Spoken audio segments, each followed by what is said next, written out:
Ya, oke. Assalamualaikum warahmatullahi wabarakatuh. Ya, oke, ketemu lagi ya di perkuliahan full online atau asinkronus gitu ya di mata kuliah jaringan komputer satu. Oke, masih bersama saya ya, dosen pengampu Rusito ya. Oke, pada kali ini yang akan saya jelaskan yaitu mengenai pengantar Linux Debian ya. Jadi Linux Debian ini nanti yang akan kita gunakan untuk praktek ya sebagai server ya. Di servernya ini nanti bisa digunakan eh, macam-macam, misalkan digunakan untuk web server, database server, atau nanti maupun sebagai router juga bisa ya, atau sebagai FTP server gitu ya. Oke, baik. Langsung saja ke materi ya. Oke, ini apa itu Debian Linux ini di pada mata kuliah jaringan komputer satu ya. Oke, jadi saat ini Debian Linux ini sudah sampai versi 12 ya. Mungkin nanti agak berat kalau kita gunakan di apa ini di apa virtual ya, karena komputer satu digunakan beberapa operating system. Jadi kalau kita lihat tentang Debian ini adalah sistem operasi yang free ya, bebas, dikembangkan secara terbuka oleh banyak programmer yang apa ini sukarela ya, atau karena dulunya kan Linux ini program hobi ya. Nah, ini apa ini yang bergabung dalam proyek Debian terutama itu ya. Jadi untuk Debian ini menggunakan kernel Linux yang dibuat oleh Linus Torvalds dan kawan-kawan yang salah satu distro Linux yang populer dengan kestabilannya ya, stabil ini ya Debian ya. Terus rata-rata ini eh, distro turunan Debian adalah yang digunakan banyak di Indonesia terutama. Misalkan turunannya ada Ubuntu yaitu turunan dari Debian, kemudian juga ini ada Linux Mint ya, Backtrack dan Knockbit ya, walaupun distribusinya ini banyak sekali. Nah, kalau kita eh, sejarahnya dari Debian, jadi pertama kali diperkenalkan oleh Ian Murdoch. Ini mahasiswa dari Universitas Purdue Amerika Serikat ya. Ini masih sudah di tahun 90-an ya, 16 Agustus 93. Jadi Debian ini dari kombinasi nama Ian dan ini Ian Murdoch ini ya, Debian ya. Ian pembuat Debian dengan mantan kekasihnya yaitu Debra Ling yang disingkat dengan Debian ya. Ian dan Debra ya, Debian itu ya.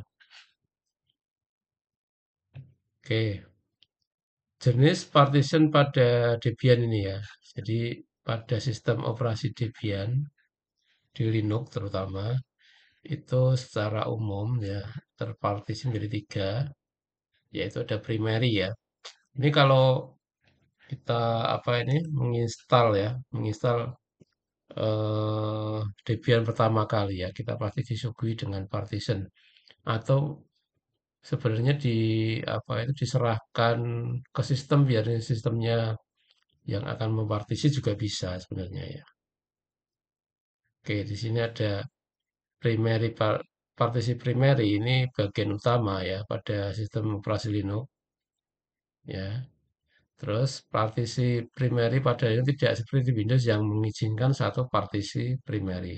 Akan tetapi itu partisi primary pada Linux dapat dibuat sampai 4 partisi sekaligus ya. Dia akan tetapi batas maksimalnya itu hanya 4 ya. Biasanya kalau saya itu saya partisi untuk boot, untuk swap, terus kemudian untuk root ya, terus kemudian untuk home ya. Nah, ini 4 ya biasanya ya. Nah, penamaan partisi primary pada Linux adalah SDA 1, SDA 2, 3, dan 4 ya. Ada tanda crash lah gitu ya. Nah, partisi ini kalau Anda install Windows itu kan biasanya ini ya, ada kalau di Windows itu ada partisi untuk drive C ya untuk sistem ya, biasanya untuk D untuk penyimpanan, untuk dan seterusnya. Atau itu untuk apa eh ini itu disk ya, disk itu membentuk sendiri juga ya.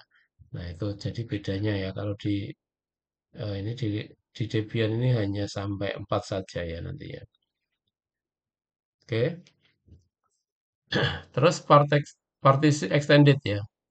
Ini partisi perluasan untuk mengatasi kekurangan pada partisi primer.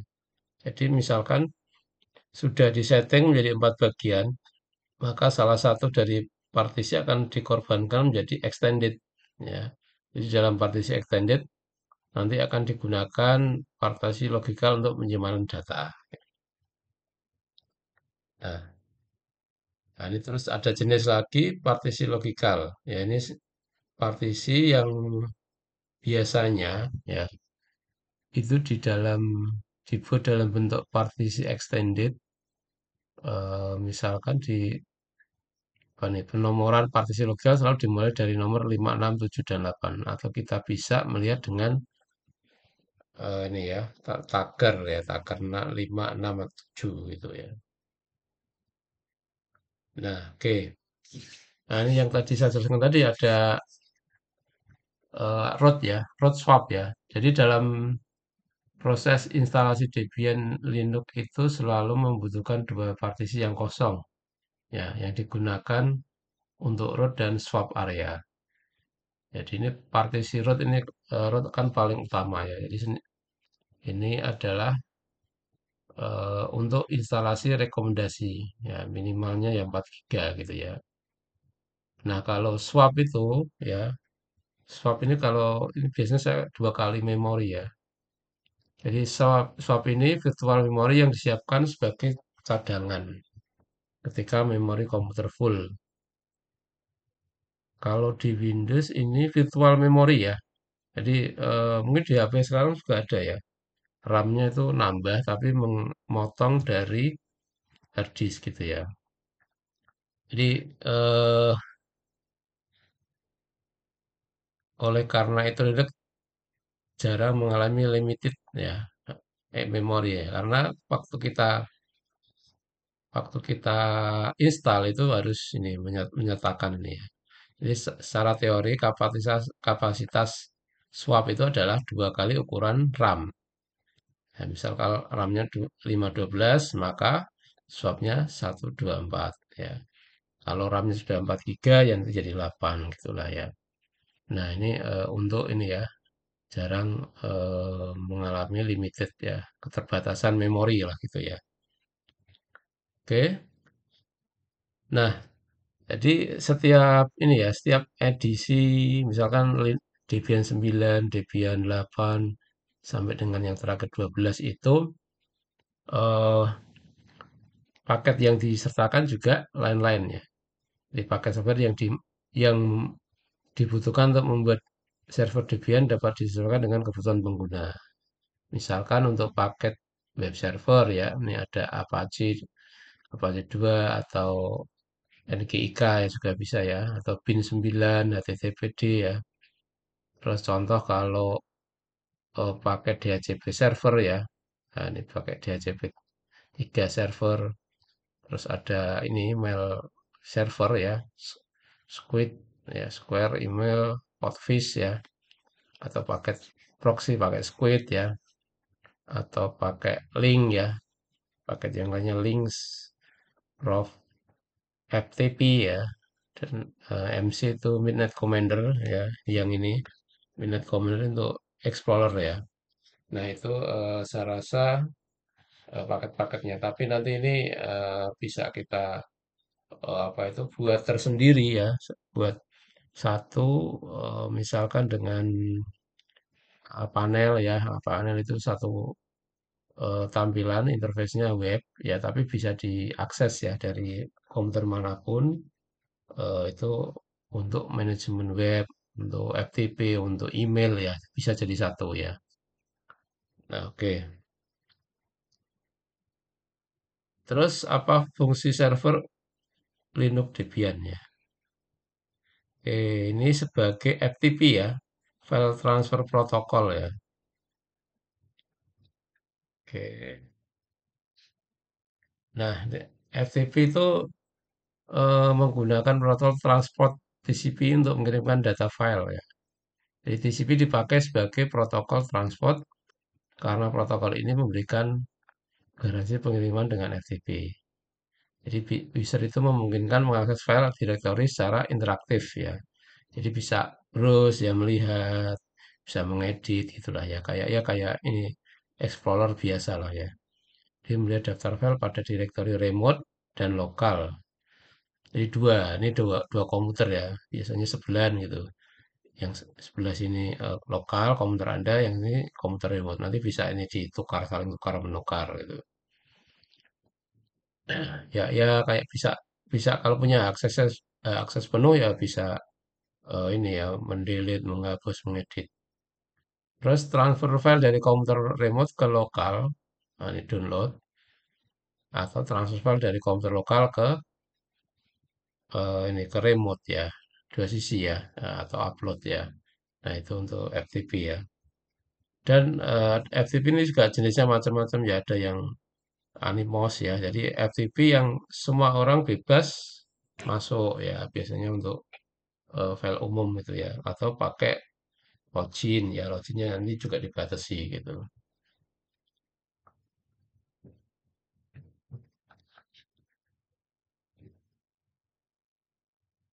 Oke, berikutnya ya. Nah ini skema jaringan dari FTP server ya. Nah ini misalkan servernya, ini FTP server, ini destinasi filenya. Nah ini buka, ini jaringan, jaringan TCP/IP atau internet ya. Terus ini klien ya. Nah ini apa itu? Ini file sumbernya ya. Ini di komputer. Yang dilihat oleh user ini itu ya dua gitu ya. Ini komputer desktopnya dia dan komputer server gitu ya. Nah, sessionnya ya. Jadi open hostname ya. Dengan port 22 misalkan 220 ya. FTP server. Terus pakai user, pakai password ya. Terus juga apa ini? Beberapa nanti kilobyte yang ditransfer itu ada laporannya semua. Dan proses aplikasinya, nah ini proses aplikasi FTP. Nah, ini kalau di sini ya, dari yang bawah network access, terus internet, TCP ini host ke host, ya komputer ke komputer, dan ini FTP itu di layer aplikasi kalau kita belajar OSI layer di 7 lapisan itu. Nah, sekarang telnet ya. Nah, telnet ini kepanjangan dari Telecommunication Network. Ya, kalau yang sudah canggih nih ada yang lebih aman lagi pakai SSH ya, Socket Secure Layer ya. Oke, jadi telnet salah satu dari aplikasi internet yang paling tua. Jadi bisa memungkinkan menghubungkan secara terminal host remote yang berada di luar jaringan pada masa internet awal ya, Pranet ya. Sebelum workstation grafis atau personal komputer ditemukan ya. Oke, terus nah, ini setiap terminal memiliki keyboard sebagai masukan dan monitor untuk keluaran tanpa memiliki CPU ya. Nah, bisa dijalankan di mainframe atau mini komputer. Nah, ini ya telnetnya ya. Ya tampilannya ya masih berupa ini ya. eh Ya harus tahu ini ya, harus tahu apa ini IP-nya, terus kemudian port yang digunakan, terus username, password gitu ya. Oke, ini internet biasanya digunakan untuk remote login dari PC ke PC lain dalam jaringan. Jadi memungkinkan untuk menggunakan aplikasi yang berada dalam sistem remote. Nah, ini, oke, ini mini komputer, ini bisa diakses di mana-mana. Nah, ini yang SS ya, yang lebih aman ya. Ini juga nanti kita praktekkan ya, Core Shell ya. Ini protokol memfasilitasi sistem komunikasi yang aman ya dalam arsitektur client server.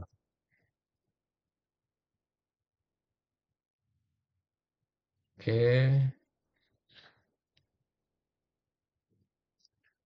Nah, jadi berbeda dengan Telnet dan FTP yang menggunakan plain text, ini SSH itu dilakukan enkripsi ya.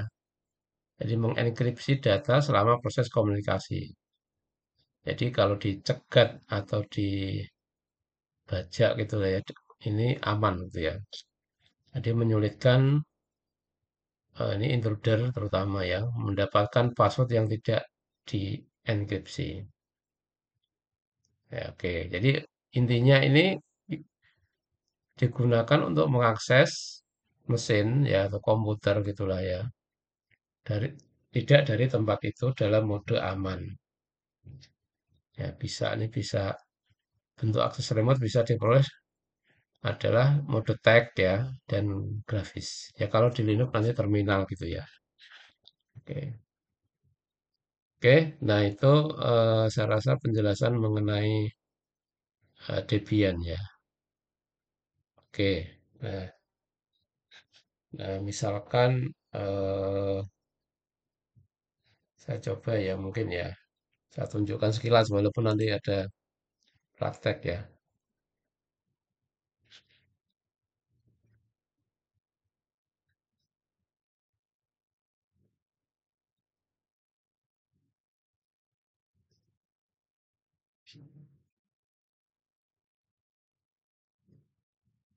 Oke, misalkan ini aplikasi aplikasi putih yang apa itu biasa saya gunakan untuk meremote ya.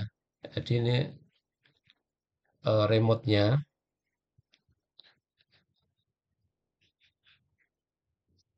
misalkan ini IP-nya berapa gitu nanti yang di remote ya. Oke, sebentar.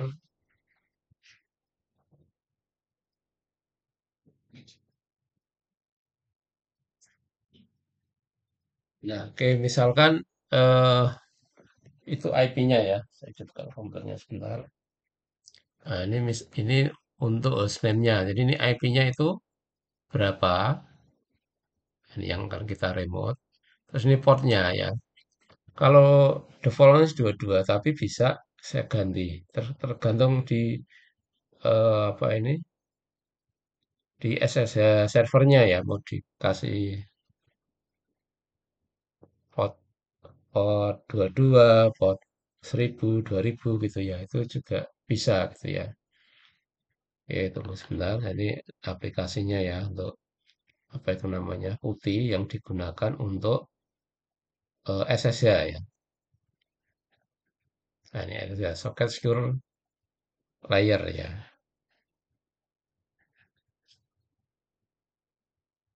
Oke. Nah, nanti bisa Anda download itu ya. Bisa Anda download.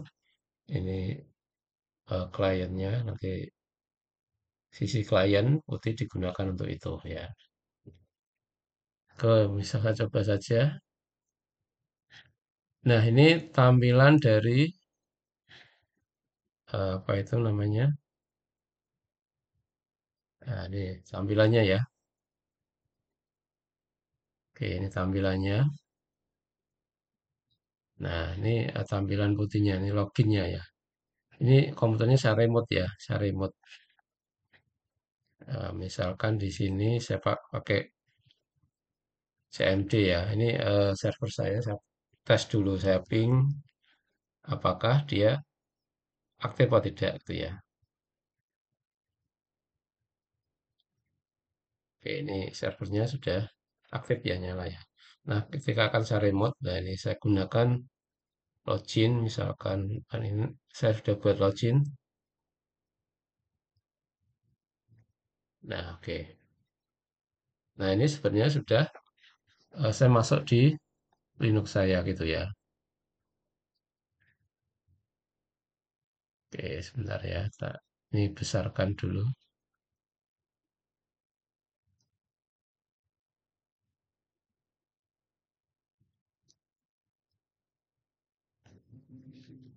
Bisa perbesar untuk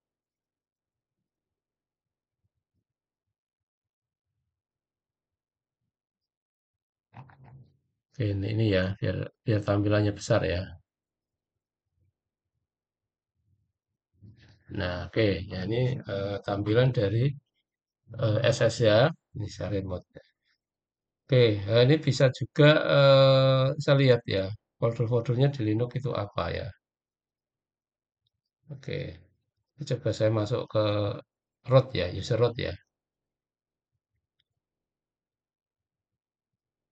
pakai perintah su ya, super user ya. Nah, ini itu ada root ya, kelihatan di situ root at Debian SVR itu berarti saya sudah masuk apa itu secara administrator lah gitu ya. Nah, ini pakai ls. Nah, itu apa itu di dalam home repository ya. Cuma saya ganti ke sini berarti nanti ini rootnya ya.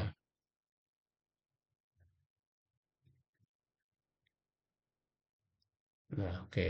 Nah, itu di situ ya.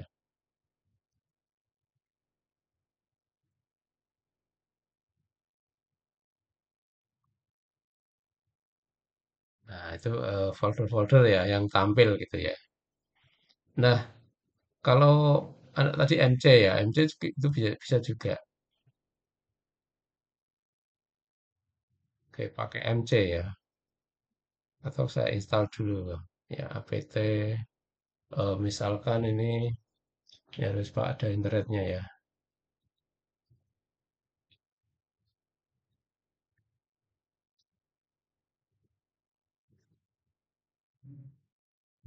Coba saya pakai internet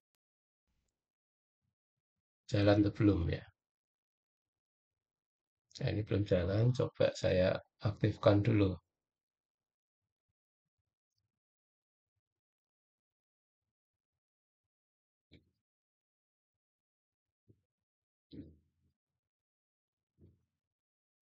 Oke, ini belum connect ya. Nah, ini sudah connect, sudah reply nih ya.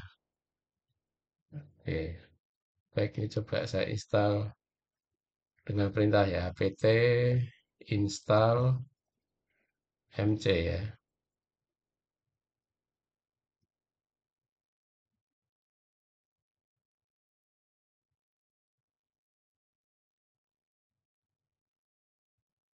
Nah, ini saya menginstal sebuah program mc Minute Commander seperti Windows Explorer lah ya, cuman tampilannya ini adalah apa itu terminal gitu ya.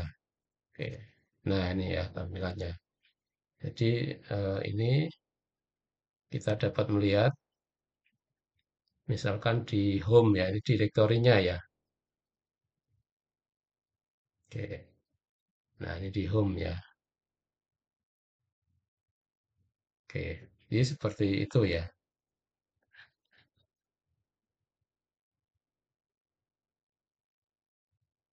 Oke, saya rasa seperti itu eh,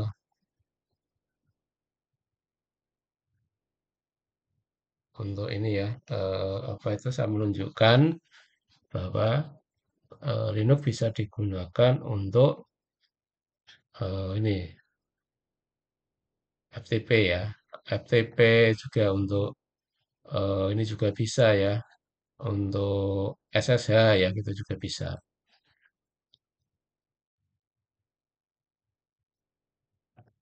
Nah, ini ya tampilannya eh, untuk MC ya, MC atau Midnight Commander. Nah, ini di sini ada dua tampilan. Ini kita bisa berubah atau bisa pindah-pindah lah. Tapi sebenarnya kalau Linux ini Debian juga ada jangan khawatir untuk tampilan Windows-nya juga ada. Nanti kita bisa pilih ya, bisa installnya. Tapi ini sebenarnya kan di sini kan ini saya remote ya. Ini kan komputernya servernya tidak di komputer saya, hanya di tempat lain gitu ya. Ini saya remote dan di remote itu bisa dengan jaringan internet juga bisa. Misalkan dari kantor, ya, servernya di kantor, Anda remote dari rumah, gitu ya. Itu juga bisa, ya. Ini contoh saja.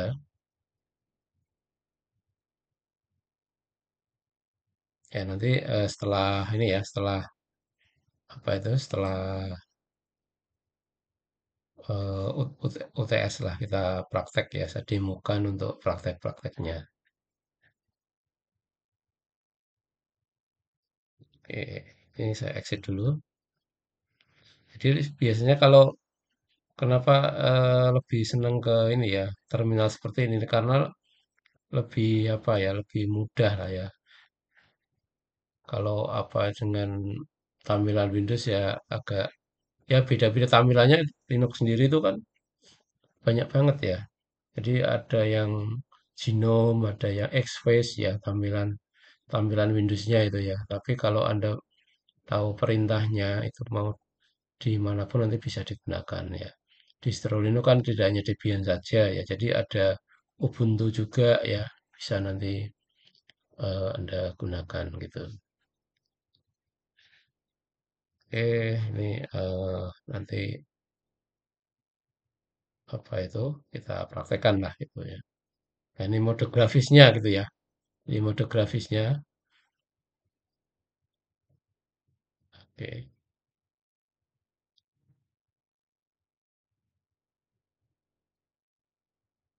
Oke, dan di sini di apa itu di ini bisa Anda lihat-lihat ya konfigurasinya seperti apa ya. Misalkan konfigurasi eh, mau ini install ya. Saya ya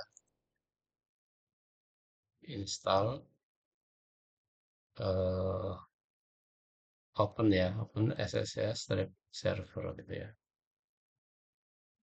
Nah, ini sudah saya install tidak ada update lagi atau mau update dari Linuxnya ya apt get update.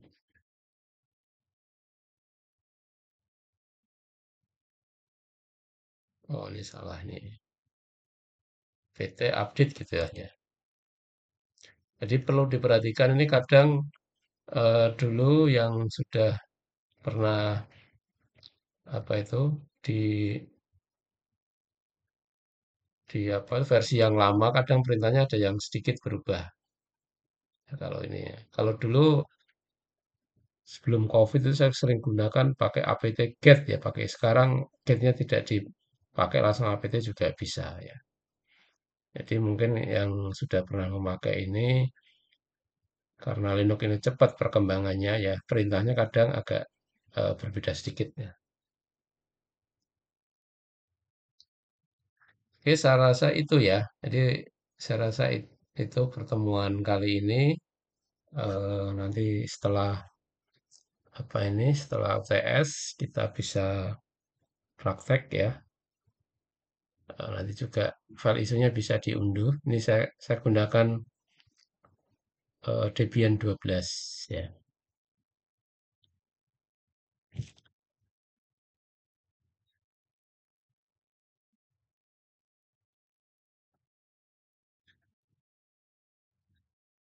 Jadi nanti sebenarnya kalau mau pakai Ubuntu juga nggak masalah ya. Perintahnya hampir sama karena Ubuntu itu adalah turunan dari Debian.